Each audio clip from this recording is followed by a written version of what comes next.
Gosok setiap sudutnya dan lekuk gigimu. Iya, Bu. Coy Jadu, gosok gigimu. Huh? Huh? Ya ampun, apa yang terjadi?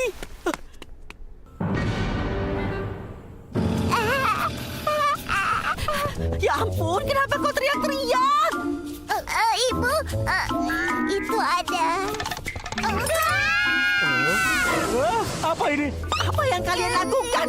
Cepat ambil pelnya sekarang juga. Iya.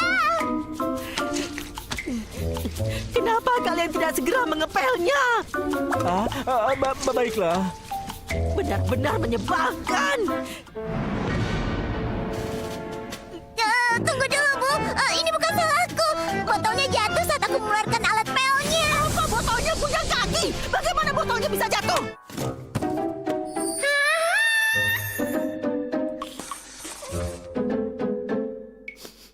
Aromanya manis. Aku akan menyimpannya dan makannya nanti. Mimi, boleh aku minta satu? Jangan yang ini. Aku belum mencobanya. Kalau begitu coba aku lihat. Aku hanya melihat dan akan aku kembalikan lagi. Baiklah, tapi lihat saja ya. Cantik sekali. Apa aku boleh mengeluarkannya?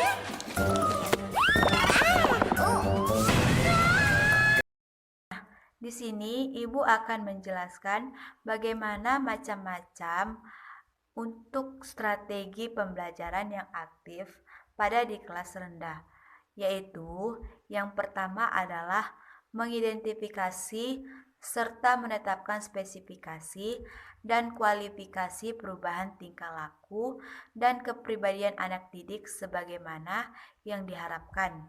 Yang kedua, memilih sistem pendekatan. Belajar mengajar berdasarkan aspirasi dan pandangan hidup masyarakat. Yang ketiga, memilih dan menetapkan prosedur, metode, dan teknik belajar mengajar yang dianggap paling tepat dan efektif. Yang keempat, yaitu menetapkan nama-nama dan batas minimal keberhasilan atau kriteria beserta standar keberhasilan sehingga dapat dijadikan pedoman. Nah, itulah macam-macam strategi pembelajaran yang aktif pada di kelas rendah.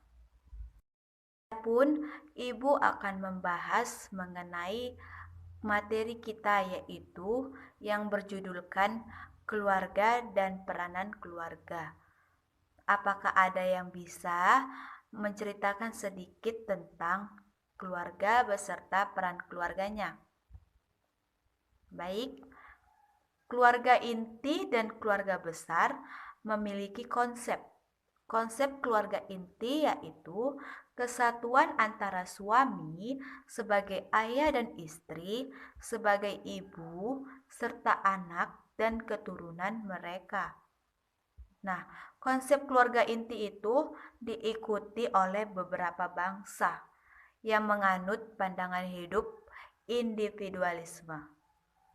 Nah, adapun juga dari konsep keluarga besar. Konsep keluarga besar itu yaitu perluasan dari keluarga inti di dalam arti sempit, yaitu tetap didasarkan pada ikatan perkawinan dan hubungan darah. Itulah dari konsep keluarga inti dan keluarga besar. Adapun pembagian dari keluarga besar, yaitu yang menjadi terbagi dari 3 bagian. Apa saja itu? Yaitu keluarga besar patrilineal, keluarga besar matrilineal, dan keluarga besar bilateral. Adapun yang terdapat dari keluarga besar patrilineal yaitu keunggulan beserta kelemahannya. Apa sih itu keunggulan dari keluarga besar patrilineal? Nah, keunggulan dari keluarga besar patrilineal yaitu garis keturunan laki-laki dan terus kelangsungannya dijaga, apalagi terdapat pada keluarga ningrat. Nah, kemungkinan terjadi generasi yang hilang dapat dicegah melalui perkawinan oligami. Nah, sedangkan kelemahan keluarga patrilineal apa sih? Keluarga patrilineal memiliki kelemahan, yaitu diskriminasi status, peran, dan orientasi antara laki-laki dan perempuan. Sedangkan pengambilan keputusan terdapat pada laki-laki dan cenderung bersifat otoriter. Nah, itu dia keunggulan dan kelemahan yang terdapat pada keluarga besar patrilineal. Yang kedua yaitu keluarga besar matrilineal. Adapun keunggulan dan juga kelemahan yang terdapat pada keluarga besar matrilineal. Apa sih keunggulannya, Bu? Ya, sebelumnya Ibu akan menjelaskan tentang keluarga matrilineal sebelum memasuki keunggulan dan kelemahannya ya.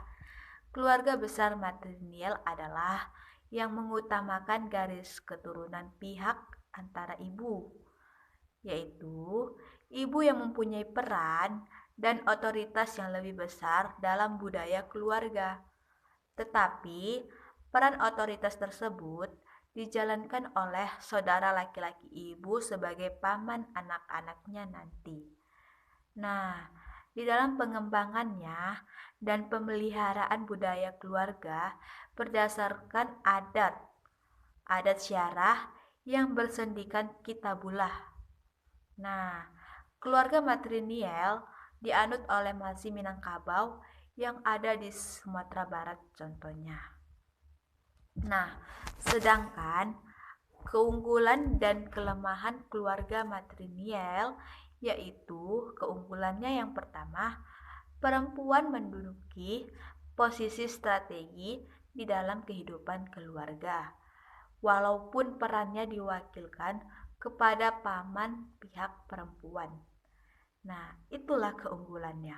Sedangkan kelemahan keluarga besar matrilineal yaitu ayah sebagai laki-laki yang seharusnya bertanggung jawab mengurus anak-anaknya, justru berperan sebagai paman yang mengurus anak keponakannya di lingkungan keluarga saudara perempuannya. Nah, laki-laki juga cenderung hanya dianggap sebagai pemberi bibit kepada istrinya untuk meneruskan generasi. Nah, itulah penjelasan tentang keluarga besar matrilineal yang ada pada keunggulan beserta kelemahannya juga.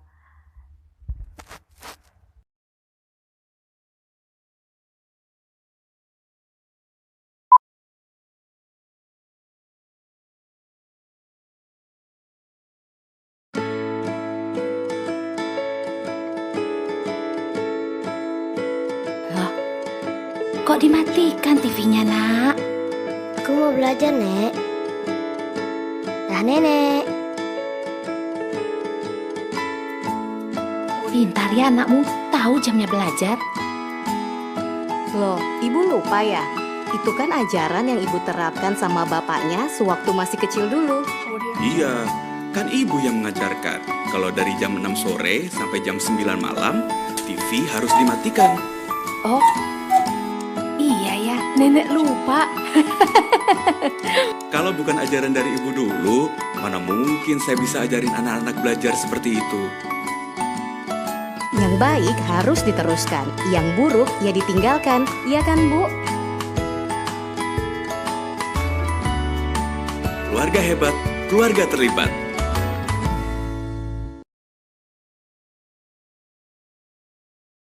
Nah, yang terakhir yaitu keluarga besar bilateral. Adapun penjelasan dari keluarga besar bilateral yaitu keluarga besar berdasarkan garis keturunan ayah dan ibu yang dianggap sama atas statusnya, peran dan otoritasnya. Akan tetapi, banyak sekali yang menganut keluarga besar bilateral ini, yaitu terdapat pada di Jawa. Nah, keluarga besar bilateral memiliki kelemahan beserta juga keunggulannya. Apakah kalian ingin tahu apa itu keunggulan beserta kelemahan dari keluarga besar bilateral? Nah, mari kita dengarkan. Keunggulan dari keluarga besar bilateral yaitu tidak membeda-bedakan status, peran laki-laki dan perempuan. Nah, Sedangkan kelemahan dari keluarga besar bilateral yaitu karena keseimbangan status, peran dan otoritas, maka dapat terjadi bahwa ibu berperan sebagai mencari nafkah dan mengurus keluarganya. Nah, gitu. Sementara kalau di Indonesia, kebanyakan seorang laki-laki yang mencari nafkah.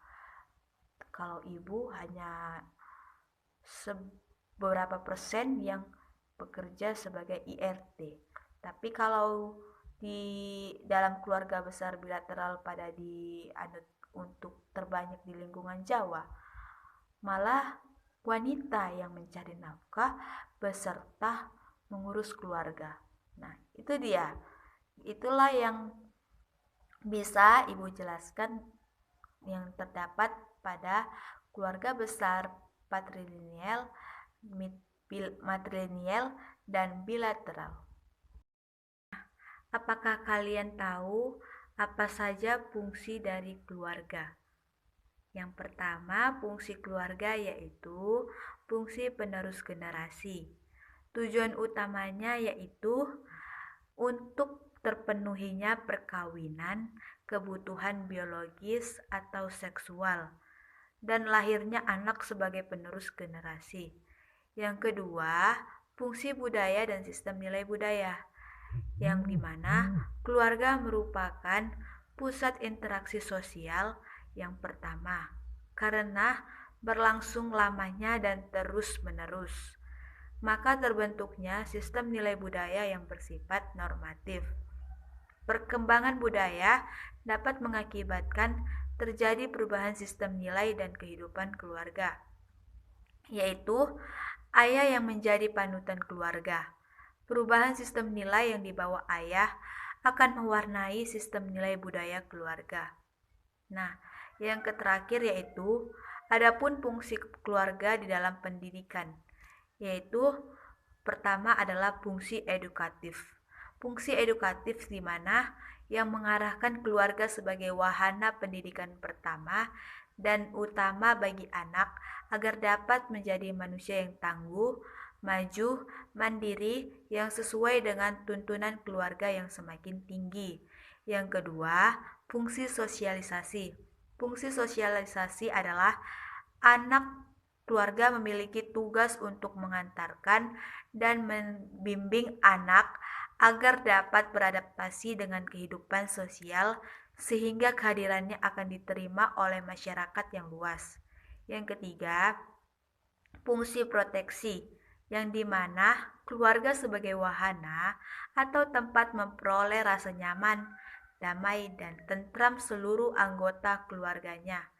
Yang terakhir yaitu fungsi afektif atau perasaan, yang dimana keluarga sebagai wahana untuk menumbuhkan dan membina rasa cinta dan kasih sayang antara sesama anggota keluarga dan masyarakat. Nah, itu dia fungsi keluarga. Jadi, yang dimana keluarga itu besar tanggungannya. Nah, jadi itulah materi kita yang kita pelajari pada hari ini, yang dimana kita sudah selesai.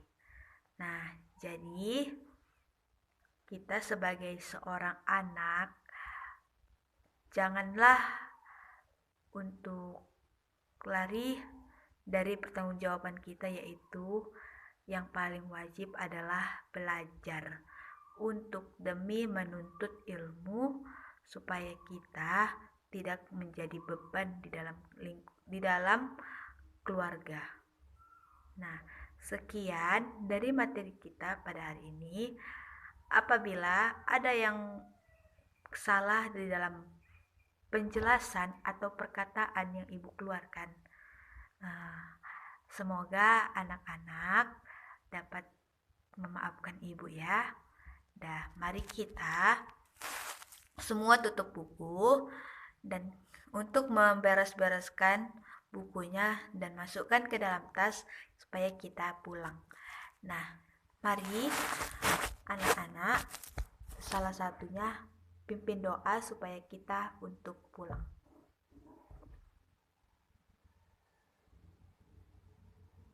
Terima kasih atas doanya. Jangan lupa tetap jaga kesehatan protokol. Sampai jumpa untuk minggu depan. Dah. Sorry, it's DJ.